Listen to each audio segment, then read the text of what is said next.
Welcome to episode 5 from the Business English Marketing mini-series, and in this episode, we will focus on price. We talked about the 4 P's of marketing, which are the product, price, place, and promotion. We talked about product in the previous episode. Today, we will talk about price. So first, let's talk about pricing. Now, we have some words that I want you to know about when it comes to pricing. And to do that, we will pretend that we have the owner of Allmart and the owner of LuxSmart, and they say different things. And then we will stop and talk about specific words they use that are very useful and that will add to our understanding of pricing. So let's start with the owner of Allmart. As you know, our goods are low priced, and this permanently low pricing means we charge low prices all the time. Our competitors say their goods are more expensive because they provide customer service, but we believe that our customers are interested in cheap products and don't want to pay extra for service. It is true that we have loss leaders. We have a policy of selling our goods below the official list price or recommended retail price. This policy of discounting has been very successful. So, before we talk about what the owner of LuxSmart says, let's start with a couple of keywords that you could hear in what the owner of Allmart said. He said, our goods are low priced. This is self-explanatory, of course, low price and high price. But here, low price, and he talked about the low pricing. This permanently low pricing means, what is the meaning of low pricing? That means they charge less or low prices all the time. And of course, we have the words expensive and cheap. But here I want to focus on the expression loss leaders. He said, it is true that we have loss leaders. Now, what is the meaning of loss leaders? Loss leaders are cheap items which are there to attract customers. These are loss leaders. And he said that they sell below the official list price. The list price is the price that you can find on the product packaging sometimes, or sometimes we have the recommended retail price. Retail, we will talk more about wholesale and retail when we talk about place. But for now, the retail price is for consumers, not for selling a large amount of the product to companies, for example, or to other resellers or sellers. So they sell below the list price or the recommended retail price. Now, the policy of discounting means selling at a discount to the list price. So remember, again, we have here low priced, low pricing. We can use the word charge. And of course, we have the word loss leaders, the expression loss leaders, to talk about the cheap items that are there to attract customers. And we have the list price, the recommended retail price, and discounting. Now, that is what the owner of Allmart said. What about the owner of LuxSmart? Allmart's goods are cheap. Our top quality goods are high priced, I agree, but we have high levels of customer service. In fact, most of our goods are mid-priced, but Allmart are undercutting us on some products. Here, we have the word cheap. Of course, you know what cheap means. That means low priced, but not of a high quality. That is very important. When you talk about goods and say cheap, you're not just talking about the price. You insinuate that these are low priced, but not of high quality. They're not just cheap. So when you talk about cheap prices, remember, this thing goes hand in hand with quality. That's what you mean by it when we talk about pricing. Remember, we're talking about pricing in the context of marketing. We're not just talking about prices as we just go to the supermarket and we say this is cheap and this is expensive. That's different. We're talking about pricing in the context of marketing. Then the owner of LuxSmart said that their top quality goods are high priced. Now, this is obviously the opposite of low priced. This is another way of saying expensive. Remember that we have high priced goods and we have low priced goods. We're not talking about overpriced goods. Overpriced, that's something else.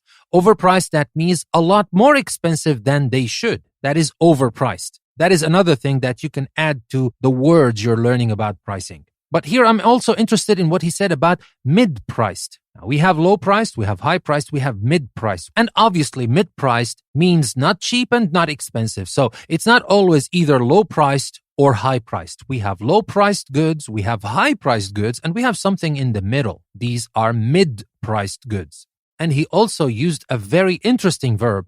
He said, Allmart are undercutting us on some products. Undercut. What is the meaning of undercut? That means sell the same ones at lower prices than us. They sell the same products we sell, but at lower prices. If a company does that, that means they're undercutting you on some products. They're undercutting, selling at lower prices, the same things at lower prices. Now, let's continue talking about prices, and we will learn some word combinations with the word price. We have price boom, price controls, price cut, price hike, price war, and price tag. Let's start with price boom. When we talk about a price boom, that is when prices are rising quickly to the benefit of sellers, of course. That is a price boom. What about price controls? Price controls, that is the government efforts to limit the amount by which prices increase. And that is very important sometimes because if you put no controls, there can be no limits and the price boom may go on and on until you can't buy the products anymore. So price controls are government efforts to limit the amount by which prices increase. What about a price cut? A price cut simply is a reduction on the price. That is a price cut. What about a price hike? Now, we know hike. We know that's like walking. Price hike is an increase, especially one not wanted by the buyer. And this is a special term used by journalists. Maybe it's not as big as a price boom, but it is an increase nonetheless. Because a boom, remember, it's a quick increase. The prices are rising quickly. Now, hike here, it doesn't have to be quick because it's a hike. Remember, it's not a boom. A hike is a slow walk. It's not a fast one, but it is an increase nonetheless. And there is the price war. Now, that is when competing companies reduce prices in response to each other. Company A starts reducing the prices of its goods, products, whatever, or services. Then company B, because it's competing with company A, they reduce the products as well. And they continue doing that. Well, that happens to the benefit of buyers, not to the benefit of sellers, of course. The price boom happens to the benefit of sellers, but a price war usually benefits the buyers because the prices go down when there is a price war. And finally, there's a price tag. And that is the label attached to goods showing the price and also simply means the price. Now, when you want to know the price of something, you look at the price tag. So remember, these are combinations that we use with the word price, with the noun price. And these are very important. We talked about the price boom, price controls, price cut, price hike, price war, and price tag. Now, to finish this episode, let's talk about upmarket, downmarket, mass markets, and niches. So let's start with upmarket and downmarket. Now, products exist in different models. Take skis, for example. Some are basic and others are more sophisticated and exclusive. The cheapest skis are low end or bottom end. That's what we call the cheapest line of a product or range of a product. Low end or bottom end. The most expensive ones are high end, top end, or premium products. So we can call the cheap ones, the cheap range in a product, we can call it the low end or the bottom end. The most expensive, that's the high end, top end, or premium products. And these are designed for very expensive users or people with a lot of money. The cheapest entry-level skis are intended for beginners.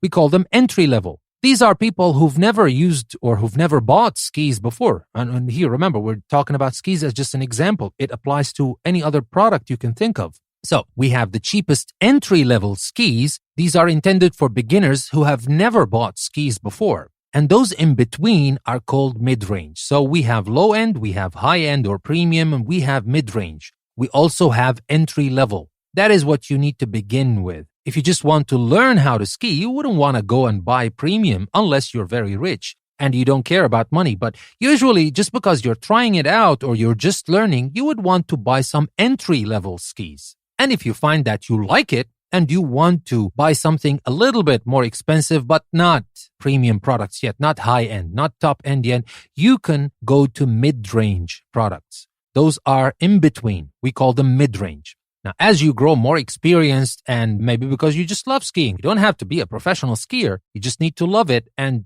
to have some experience in it. You might want to buy more sophisticated skis to replace the basic ones you have. If you do that, we call that trading up or moving up market. That is the up market and the down market. So if you trade up or you move up market, you buy more sophisticated products than the basic ones that you have. In our example, it's skis. It can be anything else.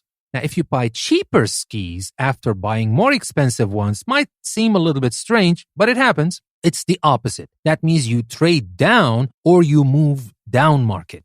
So remember, you can trade up or move up market if you buy the more sophisticated line of products, or if you go down, if you buy cheaper products after you've already had the expensive ones, that means you trade down or you move down market.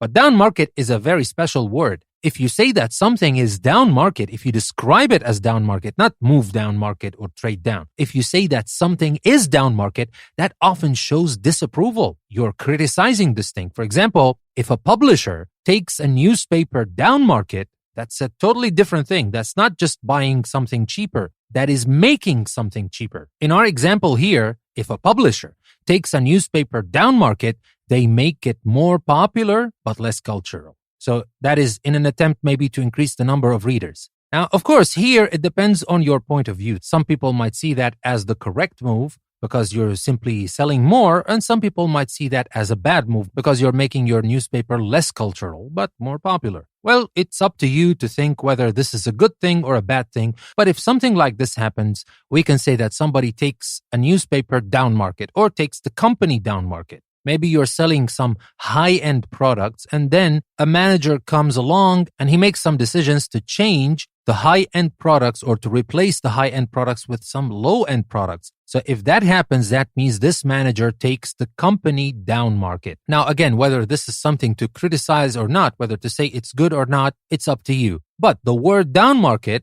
in this context is usually used to show disapproval. You don't use it to say that something is good. You usually use it to criticize things. Now let's move to mass markets and niches. Now, mass market is used to talk about goods that sell in large quantities and the people who buy them. For example, family cars. And a niche is a group of buyers with specific requirements that is relatively small, but that may be profitable for companies that sell to it. For example, sports cars. So here, if you think about cars like Ford Focus and other commercial cars, these are considered part of the mass market. They produce millions of these cars every year. And I'm not just talking about Ford, by the way, just an example. It could be some models of BMW, Mercedes, Volkswagen, Nissan, Toyota, etc. All these companies have lines, they have product lines for mass market. They produce these models of cars by the thousands or even millions every year. That is the mass market because usually the price is acceptable, is reasonable. I'm not going to say cheap because these cars don't have to be cheap, but they have to be reasonable.